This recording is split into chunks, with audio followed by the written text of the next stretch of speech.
اور تیسرا حصہ ناظرین وہ زمین ہے جہاں یہ بیج بویا گیا جو انسانی دل ہے یا انسانی زندگی ہے۔ اگر ہم ان تینوں حصوں میں سے کسی ایک کا ذکر بھی کریں تو ہمارے سامنے ہمیں سمجھ آتی ہے کہ جو بیج ہے یہ وہ باتیں ہیں خدا کے کلام کی جو ہمیں ایک راستہ فراہم کرتی ہیں، ایک منزل کی طرف لے کر جاتی ہیں، ہماری زندگی کے لیے بابرکت عمل بنتی ہیں۔ جب یہ یسوع مسیح ان کے سامنے کلام پاک کو یا زندگی کی ان باتوں کو رکھتے رہے، وہ اپنی زندگی کو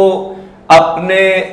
ایمان کے مطابق جب پرکھتے ہیں وہ اپنی زندگی کو بہتر سے بہتر بنانے کے لیے پیش کرتے رہے، اور اگر وہ ٹیڑھے راستوں پر چلتے رہے یا برائی کے راستوں پر تھے تو جب کلام سنتے، تمثیل سنتے، ناظرین انہیں سمجھ آتی کہ یہ کلام میرے لیے کتنا مؤثر ہے، اور اگر میں اسے قبول کروں گا یا کروں گی تو میں خدا کے منصوبوں میں شامل ہو کر نہ صرف اس زندگی میں میرے حالات بہتر ہوں گے، میں بہتر طور سے جی سکوں گا یا جی سکوں گی، بلکہ اس زندگی میں بھی جس کا وعدہ خدا نے کیا ہے، جو کلام مقدس کے مطابق ہم جانتے اور سنتے ہیں، اس میں بھی ہمیں وہ بخرا اور حصہ ملے گا جو خدا دینا چاہتا ہے۔ اور دوسرا حصہ ہے خدا یسوع مسیح بیج بونے والا ہے۔ تو ہم دیکھتے ہیں فلسطین کی پاک سرزمین میں یسوع مسیح 3 صوبوں میں مسلسل لوگوں کے ساتھ رابطوں میں رہے اور خدا کے کلام کی ان باتوں کو جو وہ ان کے سامنے رکھنا چاہتے ہیں پیش کیا، جیسے صوبہ گلیل ہے، پھر سامریہ کا صوبہ ہے، اور پھر یہودیہ کا صوبہ۔ تو ان سارے صوبوں میں خدا یسوع مسیح جا کر خدا کے کلام کے بیج کو بوتے رہے اور لوگ اس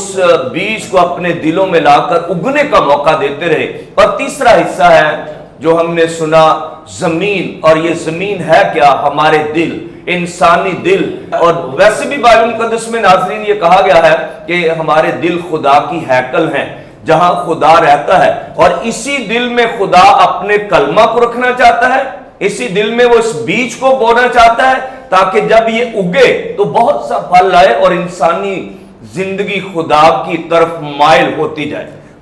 ہم نے دیکھا کہ واقعی جو ہے تمثیلیں جو ہیں ثقافت کو ظاہر کرتی ہیں، جس طرح کہ ہم گلیل کی ثقافت کو دیکھ سکتے ہیں، یہودیہ کی جو ثقافت دیکھ سکتے ہیں، سامریہ کا جو حصہ ہے، کیونکہ یسوع مسیح ان کے مزاج کے مطابق باتیں کرتے ہیں، کیونکہ جب تک ان کے مزاج کے مطابق باتیں نہیں ہوں گی تب تک وہ بھی جو ہے وہ پھلدار ثابت نہیں ہو سکتا۔ اصل بات ہے کہ انہیں سمجھ آئے، اس تمثیل کی، اس کلام کی سمجھ آئے، کیونکہ تمثیل کا جب ہم مطالعہ کرتے ہیں تو کہتے ہیں کہ ایسا مٹیریل، ایسا مواد جو ہم معاشرے سے لیتے ہیں اور پھر معاشرے ہی کو ہی وہ بتایا جاتا ہے۔ تو اس کے ساتھ ہی میں آگے بڑھنا چاہوں گا کہ اس تمثیل میں کتنے اقسام کی زمینیں بتائی گئی ہیں۔ بڑا خوبصورت یہ جاننے کے لیے ضروری ہے، کیونکہ اس تمثیل کا محور اور مرکز ان باتوں پر ہے جو سوال آپ نے رکھا۔ 4 طرح کی زمین بتائی گئی ہے جس میں بیج بویا گیا مختلف طریقے سے، اور پہلی جو اس کی حالت ہے، قسم ہے، وہ ہے ایسی زمین جہاں بیج جو بویا گیا راہ کے کنارے بویا گیا، اور ناظرین دوسرا حصہ ہے جہاں پتھریلی زمین پر بیج بویا گیا، اور تیسری قسم ہے جھاڑیوں میں جو بیج بویا گیا، اور چوتھی بڑی خوبصورت زمین ہے، اچھی زمین، ایسی زمین جہاں یہ بیج بویا گیا، اگا، پھلدار بنا، اور پھر اس شخص کے لیے تبدیلی کا باعث بنا جس کی زندگی میں یہ بیج بویا گیا۔ اس لیے 4 طرح کی قسموں کی زمین کا ذکر ہے، لیکن اگر ہم ایک ایک پر بات کریں تو ناظرین ہمیں سمجھ آتی ہے کہ جو راہ کے کنارے گرا، ہم جائیں گے باغ عدن کے واقعہ میں، کیونکہ وہاں آدم اور حوا کے بارے میں جو سچائی رکھی گئی، خدا نے انہیں کیا کہا تھا؟ یہ حکم ہے تمہارے لیے، اس باغ کے درخت کا پھل نہیں کھانا، باقی تمہارے لیے سب آپشن موجود ہے جو تمہارے لیے میں نے دیے ہیں۔ اور انہوں نے کیا کیا؟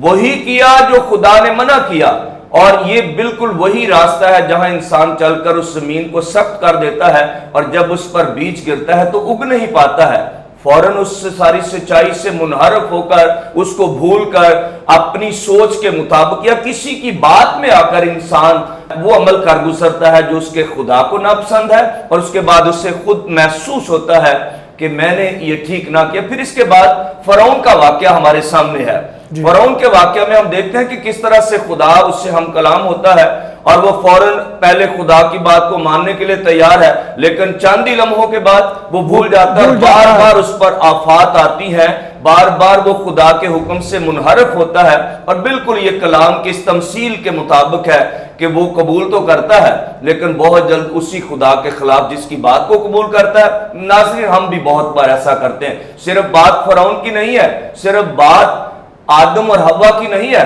ہم بھی زندگی میں بے شمار بار جب خدا ہم کلام ہوتا ہے تو ہم بھی بہت بار ایسا ہی کرتے ہیں، ہم بہت جلد تیار ہوتے ہیں کہ ہم یہ کریں گے لیکن بہت جلد بھول جاتے ہیں خدا کہاں ہے، اس کی بات کون سی ہے، اور پھر وہی خواہشات، وہی آزمائشیں، وہی من مانیاں، وہی مرضیاں جو ہم روٹین کے ساتھ جن کو ہم نے عادت بنا رکھا ہے۔ کہتے ہیں کسی کام کو کرنے کے لیے 21 دن ضروری ہے، آپ مسلسل وہ کام کریں تو آپ کو عادت بن جائے گی، آپ مسلسل 21 دن خدا کی بات کریں، مسلسل پاک کلام کو پڑھیں، مسلسل 21 دن آپ چرچ میں جائیں تو آپ کی عادت بن جائے گی، آپ پھر روٹین میں آ جائیں گے کہ ہم نے یہ نیکی کرنی ہے، ہم نے یہ عمل کرنا ہے۔ تو اس لیے ضروری ہے کہ ہم اس سچ کو سمجھیں کہ کس طرح سے ہم نے اپنے آپ کو ان زمینوں کے مطابق جن میں یہ بیج بویا گیا، ناظرین، ہم نے پیش کرنا۔ دوسرا حصہ جو دوسری زمین ہے وہ ہے پتھریلی زمین، ایسی زمین جو سخت ہوتی ہے جہاں بیج بویا جاتا ہے لیکن اگتا نہیں ہے۔ ہم میں سے بھی بہت بار ہم سمجھتے ہیں کہ ہم مسیحی ہیں، ہم سمجھتے ہیں کہ ہم کیتھولک ایمان کے لوگ ہیں، ہم سمجھتے ہیں کہ خدا کے بندے اور بندیاں ہیں، ہم گرجا گھر بھی جاتے ہیں، عبادات بھی کرتے ہیں، لیکن ناظرین صرف یہ کافی نہیں ہے۔ بائبل مقدس میں لکھا ہے ایمان بغیر اعمال کے مردہ ہے۔ پورے طور سے ہمیں اپنے خدا کے سامنے پیش ہونا ہے تاکہ وہ کلام جو بابرکت بننے والا ہے، وہ کلام جو مؤثر ہونے والا ہے میری زندگی کے لیے اور میرے گھرانے کی زندگی کے لیے کتنا پھلدار ثابت ہو سکتے۔ اس لیے ایسی زمین بھی خدا کے لیے قابل قبول نہیں ہے اور ایسی زمین بھی پھلدار ہونے کے لیے قابل قبول نہیں ہے۔ اور تیسری زمین ہے وہ جو جھاڑیوں میں بیج بویا گیا، جھاڑیوں میں گرایا گیا، ایسی زمین بھی اتنی مؤثر نہیں ہے کیونکہ جو جھاڑیاں ہیں وہ اس کو اگنے نہیں دیتی۔ ہماری انسانی زندگی میں بہت ساری جھاڑیاں ہیں، ہمارے اپنے منصوبے، ہمارے اپنے قول و فعل جن میں بہت بار تضاد ہوتا ہے، اور ہم وہ سچائیاں جو ہم کلام سے سنتے ہیں ہم انہیں مکس کرتے ہیں کسی اور شخص کی اس سوچ کے ساتھ، کسی اور سے سن کر، اور یہ بھی خدا کو قابل قبول نہیں ہے۔ ایسی زمین کیونکہ بہت جلد یہ بیج اگتا ہے لیکن جھاڑیاں دبا لیتی ہیں، ہمارے مال و دولت کی فکر، ہماری اور بے شمار فکریں ان کو دبا لیتی ہیں، اور ناظرین یہ زمین بھی قابل قبول نہیں ہے خدا کے لیے۔ اور چوتھی خوبصورت زمین جو زرخیز ہے، جو خدا چاہتا ہے اور جس کے لیے کلام مقدس میں پتہ کیا لکھا ہے، ایسی زمین جو زرخیز ہے اس میں پورے کا پورا بیج اگتا ہے، اور یہ ہے 100 گنا پھل لانا، پورا مومن ہونا، پورا راست باز ہونا، پورا خدا کا بندہ اور بندی بننا جس میں کوئی ایسی بات نہ ہو جو خدا کو قابل قبول نہ ہو۔ اس لیے ناظرین یہ 4 طرح کی زمین جس میں بیج بویا گیا، ان میں جو چوتھی حالت ہے وہ بڑی خوبصورت حالت ہے، اور اس حالت میں اگر ہم شامل ہوتے ہیں تو پھر ہمارا خدا ہمتاً پیار کرنے کی قدرت رکھتا ہے، معاف کرنے کی طاقت رکھتا ہے، اور وہ ہمیشہ اپنے اس رحم میں ہماری ہر ایک کمزوری کو معاف فرما کر ہمیں اپنے لائق بناتا ہے۔ ہاں، بہت خوبصورت باتیں کی، ایمان کی بات کی۔ تو عبرانیوں کے خط میں لکھا ہے کہ ایمان امید کی ہوئی چیزوں کی ماہیت اور اندیکھی چیزوں کا ثبوت ہے۔ اچھا بابو جی، آپ ایک اور میں بات جاننا چاہوں گا کہ لکھا ہے کہ تم دیکھتے ہوئے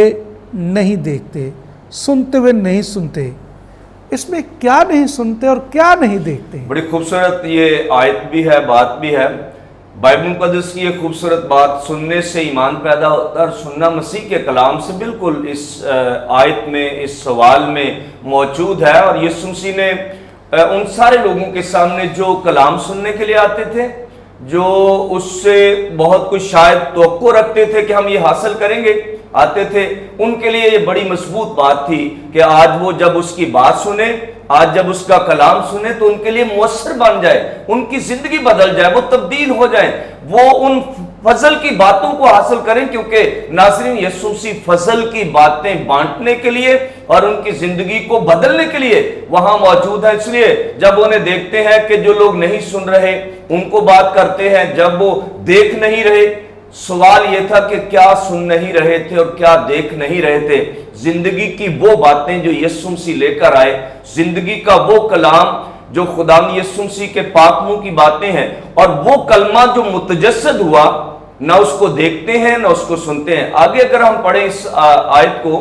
اس تلاوت کو, تو وہاں لکھا ہے کہ بہت سارے ایسے لوگ تھے جن کو خواہش رہی کہ ہم وہ دن دیکھیں جو خدا کا دن ہے جب یسوع مسیح آئے. وہ دیکھ نہ سکے, لیکن میرے عزیزو ہم مبارک ہیں. بڑی برکت کی بات ہے ہمارے لیے کہ ہم گرجا گھروں میں خدا یسوع مسیح کا بدن پاک شراکت کی صورت میں دیکھتے ہیں. ہم گرجا گھروں میں اس کے کلام کو, اس کے پاک منہ کی باتیں جو ہیں بائبل مقدس, اسے دیکھتے اور سنتے ہیں. تو یہ تو ہمارے لیے بڑی برکت کی بات ہے, بلکہ مبارک ہونے کے درجے تک ہم پہنچتے ہیں. اس لیے یہ لوگ جو خدا سے دور ہوتے ہیں, وہ سارے لوگ جو بھی ہے خدا کے قریب نہیں جاتے, اس کے گھر میں نہیں جاتے. سنڈے کا خوبصورت وقت ہے, اتوار کو گرجا گھروں میں. آج کل تو کیتھولک ٹی وی کے حوالے سے بہت سارے لائیو پروگرام ہیں, سنڈے کی ماسز ہیں. بالخصوص آرچ بشپ سیباسٹین فرانسس شاہ جو ہمارے آرچ ڈائسس آف لاہور کے آرچ بشپ ہیں, وہ ایک لائیو پاکماس کرتے ہیں جس کو لوگ بہت پسند کرتے ہیں. اگر آپ صرف گھروں میں رہنا چاہتے ہیں تو آپ وہ دیکھ لیں, لیکن ضروری ہے کہ آپ گرجا گھر میں بھی جائیں تاکہ یسوع کو دیکھیں اور اس کی باتوں کو سنیں. اور دوسری بات جو یسوع مسیح نے ان کے سامنے رکھی ہے بابو جی, وہ یہ ہے کہ یسوع مسیح نے بہت سارے معجزات کیے. ہمارے سامنے ایک لمبی لسٹ ہے, اور ان معجزات سے ہم کیا حاصل کرتے ہیں, وہ معجزات ہمارے لیے کتنے بابرکت ہیں, وہ معجزات ہمیں خدا کے کتنا قریب لے جاتے ہیں, کیونکہ وہ ایک نشان ہے, ایمان کا زندہ نشان ناظرین, جس میں ہم دیکھتے ہیں کہ جب کسی کے سامنے ناممکن بات ممکن بن جائے تو کتنی زیادہ خوبصورت بات ہے. مطلب 12 سال کی مری ہوئی لڑکی زندہ ہو جائے, یائر کی بیٹی زندہ ہو جائے, 38 سال کا بندہ جو حوض کے پانی کے پاس بیٹھا ہے, نا امید ہے, مایوس ہے, مرنے کی آرزو ہے, لیکن زندگی کی بشارت مل جائے, کتنی بڑی بات ہے. اس لیے ناظرین جتنے معجزات خدا یسوع مسیح نے کیے, اسی سے متعلق آج لوگوں کے سامنے وہ بات رکھتے ہیں کہ تم وہ سن ہی نہیں رہے ہو, تم وہ دیکھ ہی نہیں رہے جو لوگ دیکھتے ہیں. اس لیے اگر ہم میرے سیسو خدا کی حقیقت کی زندگی اور سچ کو دیکھنا چاہتے ہیں, تو پھر ہمیں وہ باتیں جو خدا کے کلام کی مؤثر اور خوبصورت باتیں ہیں انہیں اپنی زندگی میں لانا پڑے گا, تاکہ یہ تمثیل جو بیج بونے والے کی تمثیل ہے, اور بونے والا جو یسوع مسیح ہے, وہ اس بیج کو کس طرح سے بکھیرتا ہے اور کن کن لوگوں میں بکھیرتا ہے اور کس توقع کے ساتھ بکھیرتا ہے کہ یہ بیج جب گرے گا تو اگے گا اور پھلدار ہوگا. ناظرین ہر کلام کی آیت, ہر کلام کی بات, کلام کی ہر تلاوت جب بھی آپ سنتے ہیں, ہمارے لیے وہ بیج ہے جو اگنا چاہیے اور پھلدار ہونا چاہیے, تاکہ خدا کا مقصد ہماری زندگی میں پورا ہو سکے. بڑی خوبصورت باتیں جو ہیں بابو جی آپ نے شیئر کی ہیں اس تمثیل میں. میں جاننا چاہوں گا کہ جنہوں نے یسوع مسیح کی بات کو سنا اور وہ رجوع بھی لائے, یسوع مسیح کے پیچھے پیچھے بھی چلے, تو انہیں کیا انعام ملا تھا؟ جی بہت سارے لوگ تو شاید چھوڑ گئے, راستوں میں چھوڑ گئے. شاگردوں کی بات کریں تو تاریخ گواہ ہے یا عالم لوگ بتاتے ہیں, بائبل میں سے بھی کہیں ہمیں ضرور یہ ملتا ہوگا کہ بہت سارے لوگ خدا یسوع مسیح کے شاگرد بنے, شاگردیت میں آئے. جب اس کے کلام کو سنا, جب اس کی باتوں کو سنا, بہت بار شاید مایوس ہوئے, کیونکہ بہت جلد انسان چاہتا ہے کہ میں حاصل کر لوں. جس طرح تمثیل کا جو دوسرا حصہ تو زمین کا, جس میں پتھریلی زمین کی بات کی گئی ہے, کہ ایسے لوگ جو فوراً قبول کرتے ہیں لیکن وہ بیج اگتا نہیں ہے. بیج اگنے سے وہاں مراد یہ ہے کہ وہ بات آپ کے دل میں اتر جائے, آپ کی زندگی کا حصہ بن جائے, اور پھر وہ آپ کی زندگی سے نکلے نہ بلکہ زندگی میں رہے. بالکل ایسا ہی ان لوگوں کے ساتھ ہے جن کے لیے سوال کیا گیا کہ بہت سارے لوگ ایسے ہیں